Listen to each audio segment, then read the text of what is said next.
Ella no encajaría. Me detuve en seco con el corazón colgado de un hilo invisible. La voz de mi madre flotaba desde la cocina, susurrada entre sorbos de café y cuchicheos con mi padre. Yo venía bajando las escaleras descalza en silencio buscando un vaso de agua, pero esas 3 palabras me dejaron seca por dentro como si me hubieran vaciado por completo. Me escondí detrás del pasillo al lado del armario donde siempre dejaban los paraguas. Desde allí los escuché seguir hablando como si yo fuera una sombra que nunca había existido. Es mejor así, ¿no crees? Además, no tiene mucho sentido llevarla. Está tan seria últimamente, y los chicos están emocionados, se lo merecen, contestó mi padre. Ya sabes cómo es Natalia, no le gustan las playas ni la multitud. Mentira, mentira tras mentira. Yo había esperado ese viaje más que nadie. Me había aferrado a esa promesa como un náufrago al último pedazo de madera en alta mar. Nos habían dicho hace meses que cuando terminara el curso haríamos un viaje en familia, todos juntos a la Costa Brava, las palabras exactas de mi madre. Yo lo di todo. Aguanté madrugadas de estudio, cuidé de los mellizos, mientras mis padres salían. No salí con amigos, no pedí ropa nueva cuando la mía ya tenía los bordes desgastados. Cada cosa que hice, la hice con esa imagen en la cabeza, la de mi familia en la arena riendo, y por una vez yo sintiéndome parte de algo. Pero ahora, ella no encajaría. Me temblaban las manos. Me tragué las lágrimas como quien traga piedras. Tenía miedo de que crujieran al pasar por mi garganta y me delataran. Me subí de nuevo a mi habitación, cerré la puerta y me hundí en la cama como si el colchón pudiera protegerme del mundo. ¿Desde cuándo había dejado de encajar? O nunca encajé y recién ahora me estaban dejando fuera por completo. Desde pequeña supe que algo era distinto conmigo. No por mí, sino por la manera en que mi familia me miraba, o no me miraba. Yo era la hija mayor, la que llegó cuando mis padres apenas empezaban. Nací entre facturas impagas, noches sin dormir y discusiones sobre pañales. Luego llegaron los mellizos como un milagro gemelo, idénticos, risueños y siempre bien vestidos. Mientras yo heredaba uniformes escolares de otras primas, ellos estrenaban ropa en cada cumpleaños. Mi madre solía decir que yo era madura para mi edad, pero no era un cumplido.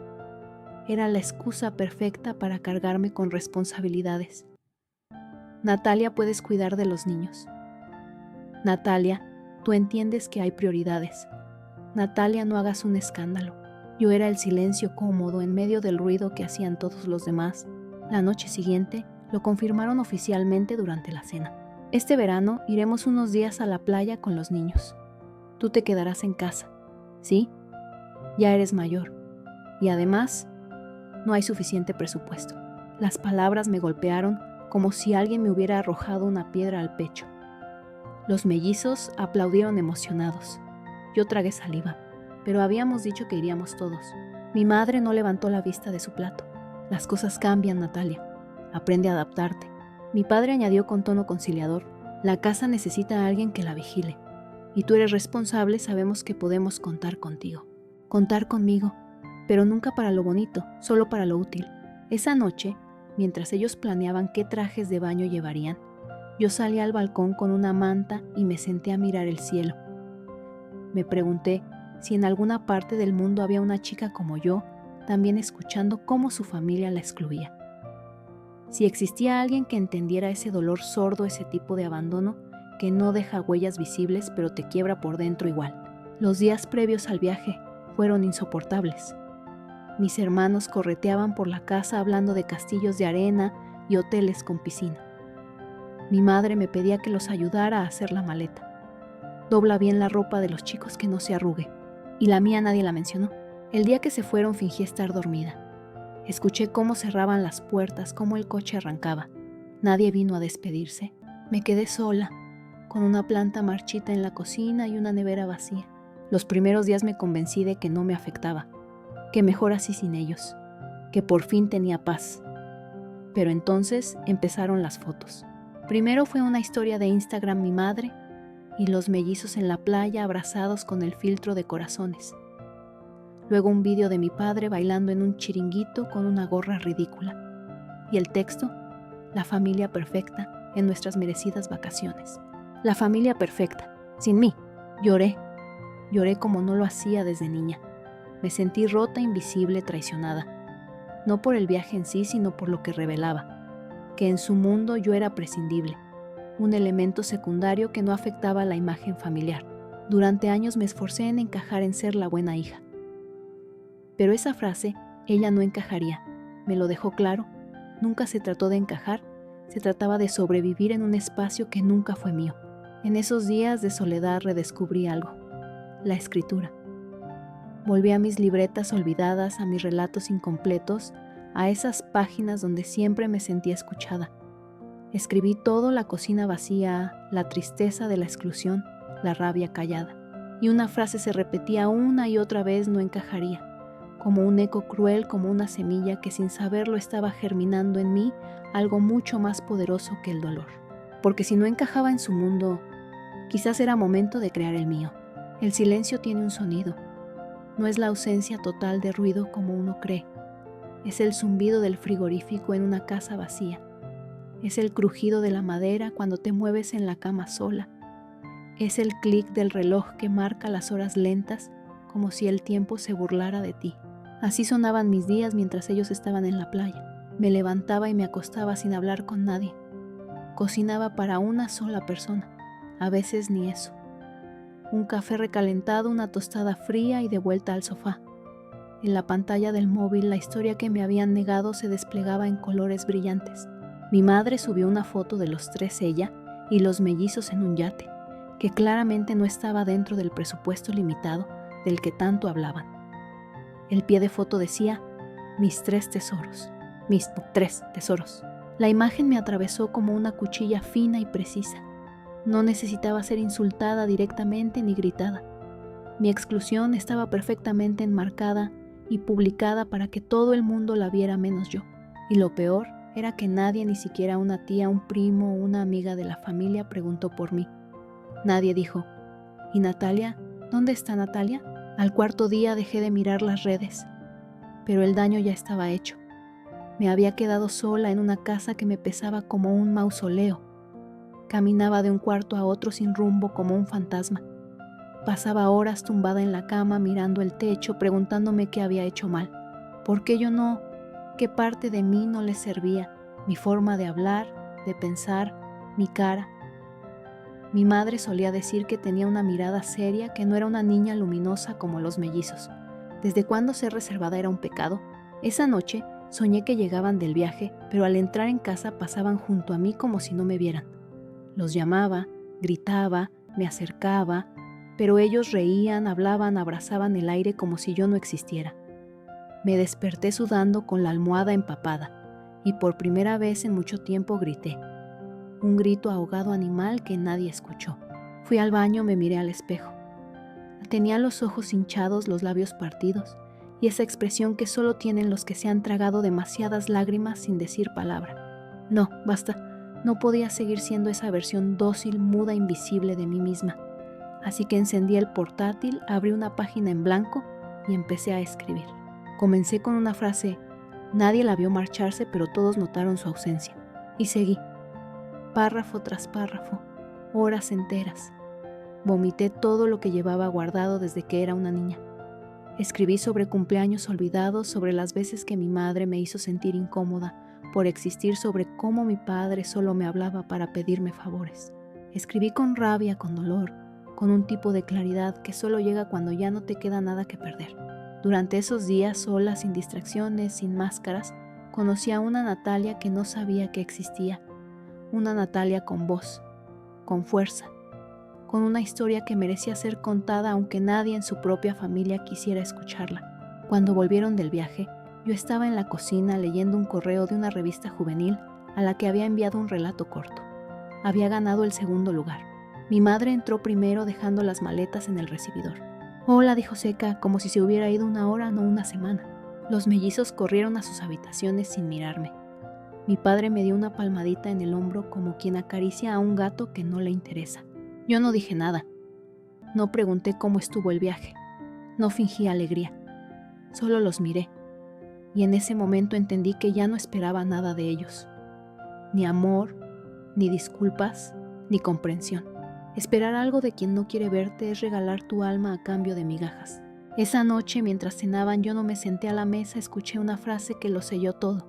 Qué paz se sentía sin tantos dramas, dijo mi madre, mordiendo una tostada. Mi padre rió, y yo simplemente subí las escaleras, cerré la puerta de mi cuarto y anoté esa frase también.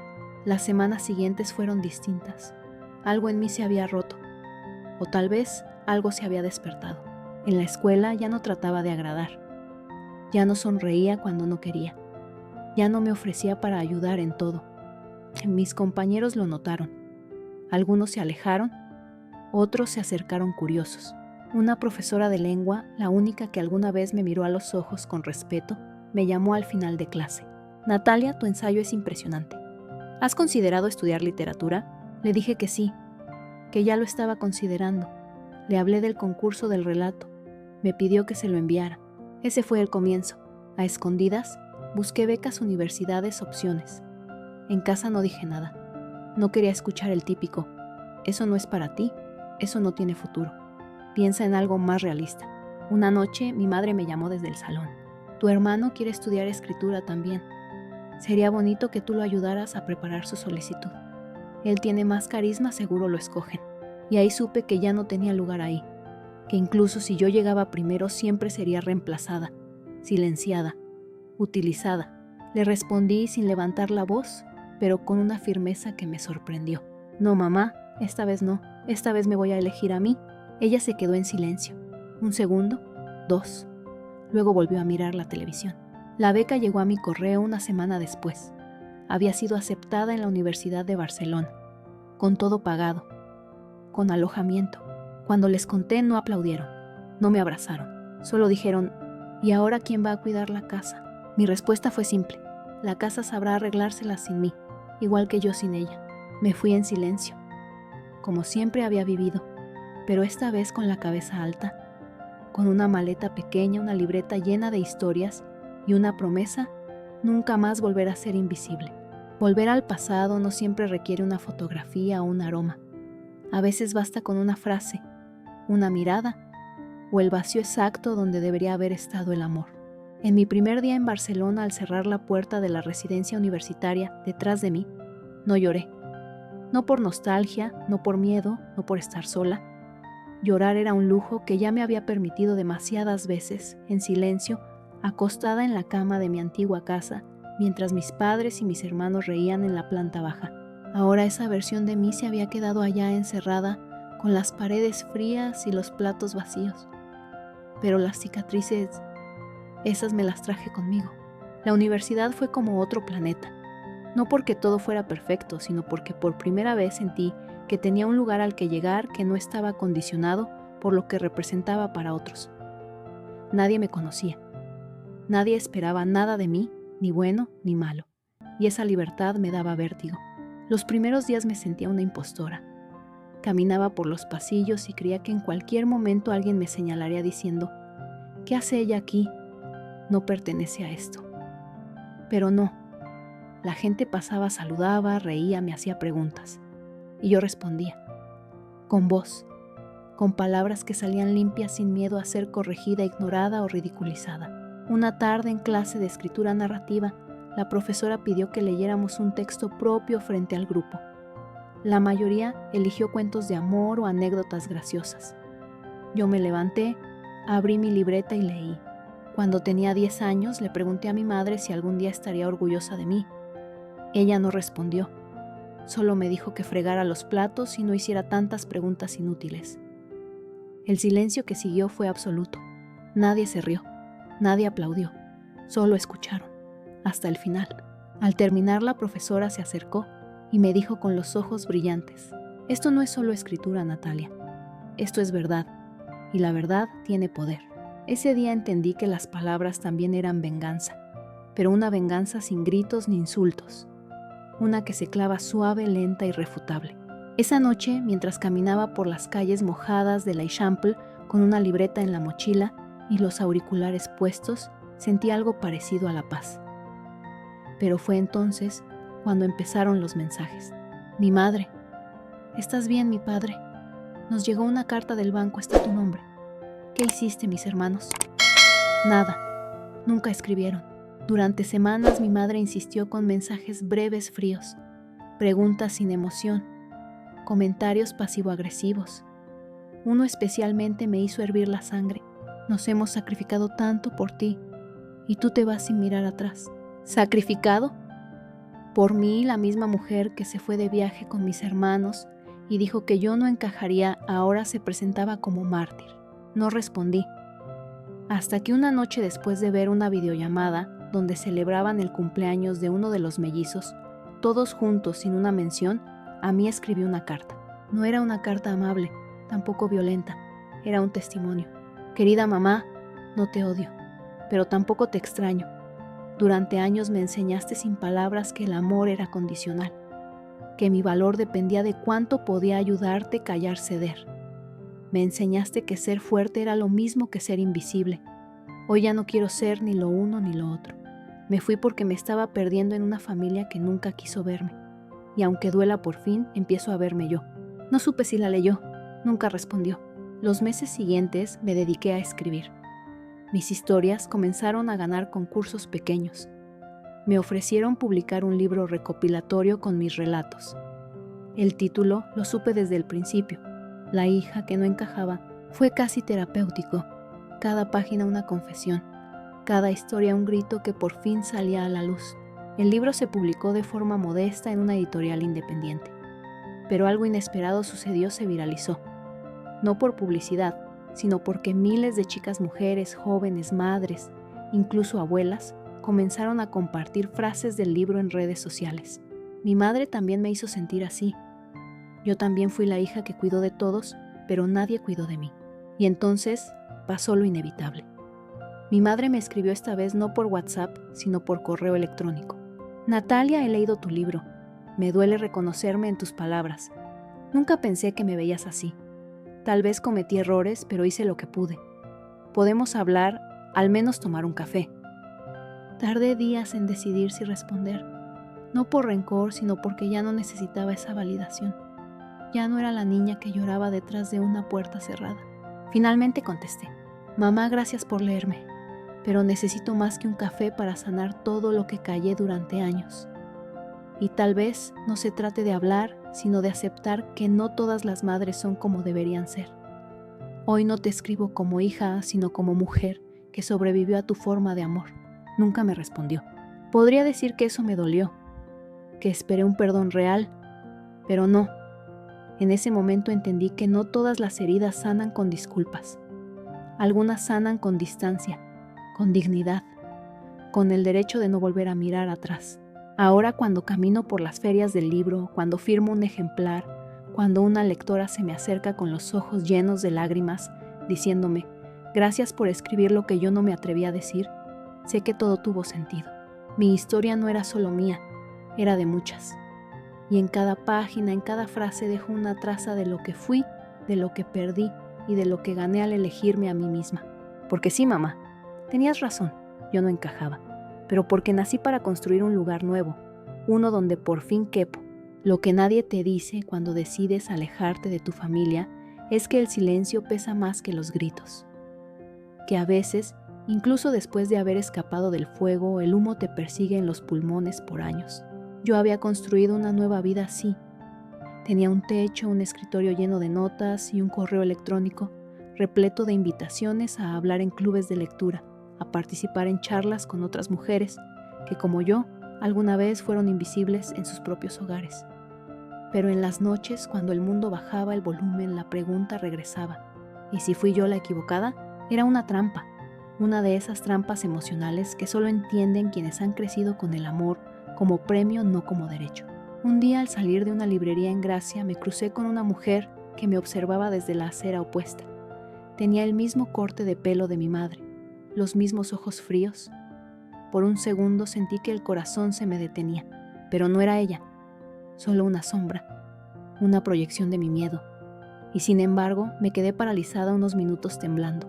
Me di cuenta de que todavía vivía en estado de alerta, como si en cualquier momento alguien de mi pasado pudiera aparecer para juzgarme, para anularme de nuevo. Fue entonces cuando decidí hacer algo radical: regresar, no para reconciliarme, no para pedir explicaciones, sino para mirar a los ojos a lo que una vez me hizo daño y comprobar que ya no tenía poder sobre mí. Llamé a una prima lejana. Le dije que iba a pasar por mi ciudad natal, que estaría allí solo una tarde. No le pedí que avisara a nadie. Solo quería caminar por aquellas calles y comprobar que yo ya no era la misma. Tomé un tren un sábado al amanecer. El paisaje era idéntico al que recordaba: campos secos, nubes grises, casas con tejas sueltas. Pero algo había cambiado. Yo no sentía nostalgia, sino una mezcla de distancia y vértigo. Al llegar, caminé hasta mi antiguo barrio. Las tiendas seguían allí. El bar de la esquina con su menú de croquetas congeladas. La panadería donde compraba bocadillos al volver del instituto. El portal de mi casa, igual, gris, frío.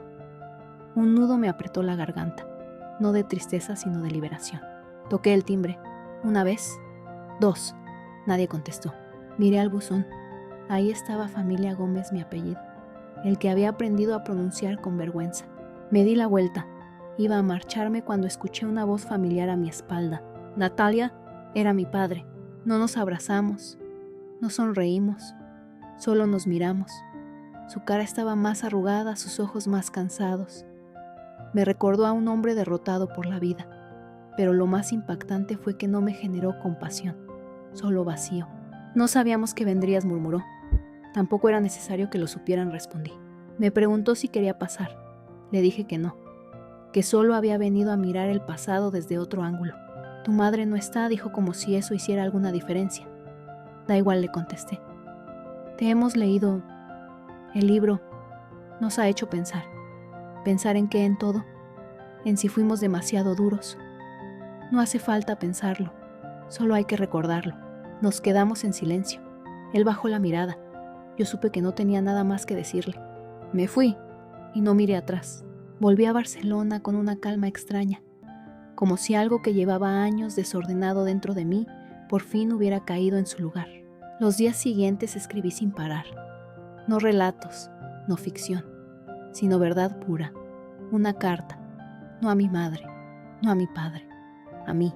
Querida Natalia, sobreviviste. Te dijeron que no encajabas y aún así encontraste tu forma. Te dejaron fuera y aprendiste a abrir tu propia puerta.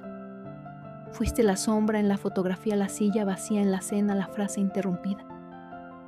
Pero ahora eres la historia entera, la autora, la voz. No necesitas que ellos vuelvan, porque tú volviste a ti. Poco después recibí una invitación inesperada. El ayuntamiento de mi ciudad natal quería incluir mi libro en su programa de lectura juvenil. Iban a nombrar una sala en la biblioteca local con mi nombre. No supe si reír o llorar. Acepté, claro, pero puse una condición: que la inauguración no fuera un evento privado. Quería que todas las chicas, las mujeres, los adolescentes que alguna vez se sintieran fuera del lugar pudieran asistir. Que vieran que hay vida más allá del rechazo, que se puede escribir tu propio lugar cuando te niegan un espacio. Ese día me paré frente a un público que me aplaudía, pero más allá del reconocimiento sentí algo nuevo: reparación. No venganza, no revancha, solo el acto simple y poderoso de existir sin permiso. Entre el público vi a una chica que no tendría más de 16 años. Tenía la mirada baja, el gesto tímido. Me recordó a mí misma. Cuando terminó el evento se acercó. Me entregó una hoja doblada. Solo decía: gracias por decir lo que yo nunca pude. Y entonces lo entendí todo. Yo no escribía para que mi madre me entendiera, ni para que mi padre se arrepintiera, ni para que mis hermanos recordaran mi cumpleaños. Escribía para ella, para la chica de la hoja doblada, para la Natalia de 15 años que se quedó sola en casa mientras su familia iba a la playa. Escribía para que ninguna niña vuelva a creer que ser distinta significa no merecer amor. No todos los golpes se devuelven con las manos. Algunos se devuelven con el silencio, con la presencia, con el éxito que resuena más fuerte que cualquier grito. 5 años después de marcharme de aquella casa, ya no era la hija que no encajaba. Ahora era la escritora Natalia Gómez, aunque incluso ese apellido empezaba a pesarme como una deuda impuesta. Mis libros se leían en institutos. Mis entrevistas salían en la radio. Mis textos se compartían en redes sociales por miles de mujeres que como yo alguna vez fueron calladas por quienes más debían protegerlas. Pero nada, absolutamente nada me preparó para lo que ocurrió una mañana cualquiera de otoño cuando recibí una carta certificada en la dirección de mi editorial. Era de un bufete de abogados. El remitente, mi madre. No lo creí al principio. Pensé que era una broma o un intento burdo de chantaje emocional. Pero al abrirla, me encontré con el rostro más feo de la hipocresía. Me estaban demandando. El motivo: difamación pública con fines lucrativos. Es decir, según ellos, mis libros habían manchado su honor familiar y los había expuesto a la vergüenza social. Pedían una indemnización. Exigían que retirara el libro de circulación, que me disculpara públicamente. Ellos, los mismos que me dejaron fuera del viaje, los que nunca me abrazaron, los que me negaron incluso como hija. Recuerdo cómo me temblaban las manos. La furia me subió como una ola caliente hasta la cara. Estuve a punto de romper la carta, de dejarlo pasar. Pero entonces recordé todo, cada silencio, cada humillación, cada vez que me hicieron sentir que no valía. Y supe que esta vez no me iba a quedar callada. Llamé a mi abogada, una mujer brillante y directa cuya propia historia tenía cicatrices parecidas a las mías. Vamos a pelear esto, me dijo. Y no solo para ganar, sino para que el mundo sepa quién eres tú y quiénes son ellos. Y así lo hice. El juicio fue mediático. No porque yo lo deseara, sino porque la prensa ya había puesto los ojos sobre el caso. Autora española enfrenta demanda de sus padres por contar su historia en un libro. La opinión pública ardió. Y por primera vez no era yo quien se escondía en las sombras. Eran ellos. El día del juicio me vestí con una blusa blanca sencilla y un pantalón azul marino. Nada ostentoso, nada provocador. Solo mi presencia, mi voz, mis verdades. Frente a mí, mi madre y mi padre. No me miraban. Se aferraban a sus abogados como si pudieran disfrazar su cobardía con argumentos legales. El juez me pidió que hablara, y lo hice, con la voz firme, sin una lágrima, sin elevar el tono. Solo dije: no escribí para hacer daño, escribí para sobrevivir. Cambié nombres, modifiqué lugares, pero lo que viví fue real. Y si contar mi historia molesta, no es porque sea falsa, es porque por fin alguien se atrevió a contarla. Durante el juicio se presentaron pruebas, correos de mi madre, mensajes fríos, incluso las publicaciones en redes sociales donde se mostraba la familia perfecta sin mí. Cuando mi abogado preguntó ¿por qué Natalia no aparece en las fotos familiares de los últimos años?, mi madre respondió: ella siempre fue diferente. El abogado la miró y dijo: ¿diferente? ¿O simplemente incómoda para su narrativa? Después de semanas llegó la sentencia: absolución total. No solo eso, el juez falló a mi favor. La familia debía pagar las costas judiciales y emitir una disculpa formal por difamación inversa. Fue un momento silencioso. No hubo ovaciones ni aplausos, pero dentro de mí el estruendo era ensordecedor. Había ganado, no solo el juicio, había recuperado mi historia. La prensa me pidió declaraciones. Solo dije una frase: nunca es difamación cuando es la verdad. Y nunca más callaré por vergüenza ajena. Poco después, mi editorial me ofreció un nuevo contrato para mi próximo libro. Título provisional: La venganza que no se grita. Aquel diciembre volví a la casa donde todo empezó, no para visitar. Solo pasé frente a ella en taxi rumbo a una entrevista. Las luces de Navidad colgaban en las ventanas. Me imaginé a mi madre poniendo las guirnaldas como cada año mientras fingía que todo estaba bien. Pero ya no me dolía, ya no me ardía. Solo sentí una paz contundente, como quien cierra un libro después de haber escrito la última página. Ahora en cada presentación, en cada encuentro con lectoras, repito la misma frase: no nacimos para encajar en moldes rotos, nacimos para romperlos, porque al final no se trata solo de venganza, se trata de justicia, de decir yo también merezco ser escuchada, y de demostrar con cada paso que hasta la hija más invisible puede brillar con una luz tan fuerte que obliga a todos los que la ignoraron a mirar.